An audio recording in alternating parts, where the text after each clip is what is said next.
If a Christian dared to admit, I believe, but I'm struggling with unbelief, what would people say? What would Jesus say?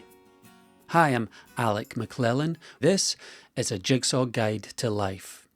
When it comes to dealing with doubt, in Christian circles, it seems like the best practice is don't ask, don't tell.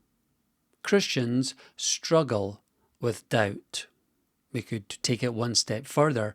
Christians struggle with struggling with doubt. Why? Well, doubt is seen as a weakness. Doubt is often viewed as dangerous. So much, it's even better to live in denial. Don't open the door to doubt. It will destroy your faith. Many Christians have adopted this posture to the point they're unwilling to talk about things that really matter, and it's as a means to protect a fragile faith. Well, thankfully, the Bible helps clear up some of the confusion about how to deal with doubt. Remember, if you have doubts about Christianity or doubts about your faith, it's not as if God doesn't already know. We don't pray to God and say, God, all fine here, no doubts from me, I'm doing fine.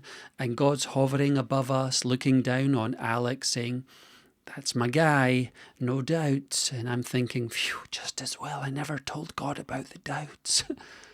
If I have doubts, God knows I have doubts. And if you have doubts, that doesn't mean that your faith automatically comes crashing down. There's a great illustration of this in the Gospel of Mark, chapter 9. A man is looking for Jesus. Why? His son is possessed by an evil spirit that's intent on destroying him. It's trying to attack and take the life of this boy. Well, the father has heard that Jesus can heal people suffering from this kind of condition, so he goes to seek out Jesus. But after false dawns and disappointments, he's not able to find Jesus. But in the end, he actually reaches Jesus. But by this time, well, his hope is hanging by a thread.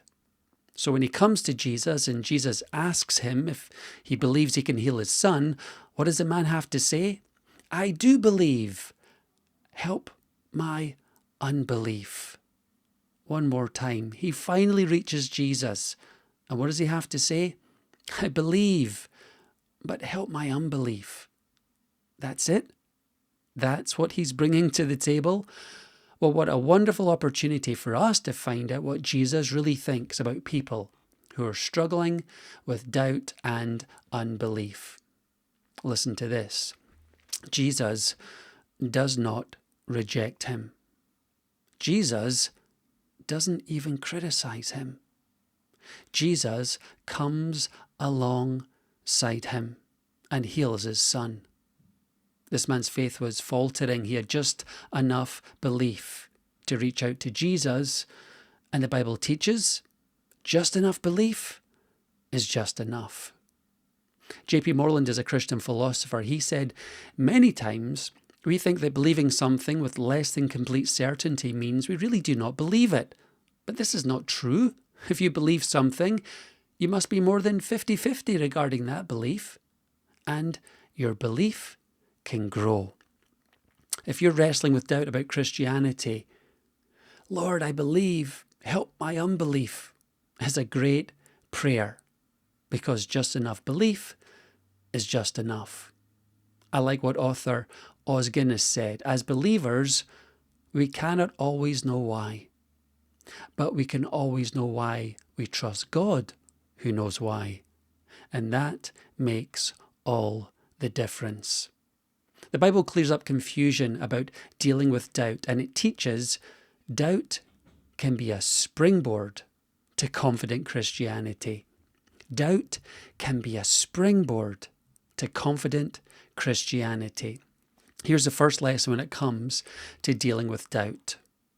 Don't choke on the words, I could be wrong. Don't choke on the words, I could be wrong. Admitting I could be wrong Sounds like we're raising the white flag of surrender. I mean, surely it's the first step on a slippery slope to losing our faith. For example, I often pose this question to Christians. Do you believe it's possible that you could be wrong about Jesus rising from the dead? Well, when the shock subsides, the response is usually the same. No, it's not possible. Ask me the same question. I'm happy to say, I could be wrong. Well, if this doesn't sound like the words of a committed Christian who has a confident Christianity, listen to the words of the Apostle Paul from 1 Corinthians chapter 15. Paul said, "If Christ has not been raised, our preaching is useless. So is your faith. More than that, we are found to be false witnesses about God, for we have testified about God that he raised Christ from the dead." Paul acknowledges the logical possibility that Jesus Christ was not raised from the dead. And it doesn't undermine his message. In fact, it creates the platform for him to share reasons to believe Jesus was resurrected. Paul was willing to say, I could be wrong, because it allowed him to share all the reasons why he believed he was right. Christians don't have to choke on the words, I could be wrong. It acknowledges our fallibility. It demonstrates humility. And it can open the door to a wonderful opportunity to gently and respectfully share reasons to believe the Bible is right and truth is on our side. Doubt is natural. It's inevitable for any thinking Christian. Deny doubt, it doesn't go away. In fact, it can corrode and erode your faith. Deny doubt ever enters your mind and others feel discouraged. They can't reach such lofty standards. Deny doubt and you miss an opportunity to overcome it, to learn from it, and also to be able to help others dealing with the same doubts that you've overcome. Sometimes we don't admit our doubts and we forget that we're following in the footsteps of many godly people who struggled with doubt.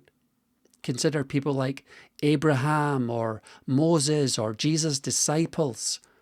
Sometimes we don't admit it to others, and it's true, we ought to be cautious as we share. But we need to share openly with godly people that we love, trust, and respect. One of the greatest dangers of doubts might surprise you. It's easy to assume that the greatest danger of doubt comes in the storm of life, when you're hit by the storm. And yet these are the times often we draw closer to God than ever before. The greatest danger of doubt is not suffering from the storm. The greatest danger of doubt is failing to take action at the sound of distant thunder. Here's the image. You have unspoken concerns about Christianity, but you never deal with them. You never find answers because you never go looking for them. When Charles Darwin, the man considered to be the founder of modern evolutionary theory, walked away from Christian faith, he described it in these terms: disbelief crept over me at a very slow rate, but was at last complete. The rate was so slow that I felt no distress, and have never since doubted, even for a single second, that my conclusion was correct. C.S. Lewis recognized this same kind of decay in others. He said, if you examined 100 people who had lost their faith in Christianity, I wonder how many of them would turn out to have been reasoned out of it by honest argument. Do not most people simply drift away? If the danger of doubt is so subtle, how do we guard against it? Don't be passive. Make sure you know what you believe and why you believe it. Address concerns now so that you don't drift later. Otherwise, as Christian author Os Guinness said, if there's no reason why, when faith is present, there'll be no reason why not when doubts arise. Let me say that again. If there is no reason why, when faith is present, there'll be no reason why not when doubts arise. Well, finally, dealing with doubt is a part of caring for your kids. Dealing with doubt is part of caring for your kids. Has your child ever expressed doubt about Christianity? Every member of the next generation has to make their faith their own. But as parents, the sound of doubt can sometimes make us feel like a failure. My daughter Sophia was 10 years old when she first held a copy of my book, A Jigsaw Guide to Making Sense of the World, instantly turning and highlighting the title of Chapter 5, How to Deal with Doubt. I didn't throw my hands in the air. I didn't feel like a failure.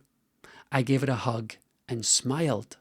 My daughter already was thinking about her faith. She's still brave enough to ask the tough questions, and this is critical if you're going to make your faith your own. The freedom to ask questions is essential to dealing with doubt. It's part of the journey of faith. Don't encourage kids to deny it. Equip them to deal with it. Christianity is not anchored in our friends or our family. Christianity is anchored in truth and the one who is the truth, the way, the truth, and the life, Jesus Christ. The next generation need to know good reasons to believe Christianity is true.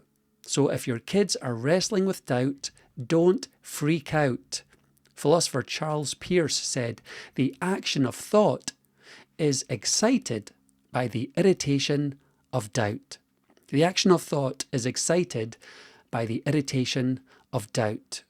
Doubt is an opportunity to dig deeper, to build a strong foundation for faith. Young people ask tough questions, the toughest, but when doubt is the expression of a question that encourages reflection, it's a good thing. Scottish author George MacDonald was a strong Christian, but he went through some dark days of doubt. Listen to these words written about him and his recovery. So joyous was the liberation of his own soul that he wanted to share the freeing message that he might indeed make a difference in people's lives, that he might minister to others struggling with the same doubts he had overcome. George MacDonald went on to influence the lives of many people, including one name we ought to recognise, C.S. Lewis. Doubt is inevitable for any thinking Christian. Don't deny it. Be prepared to deal with it. And when God helps you overcome it, you'll stand strong and you'll be prepared to come alongside and support others.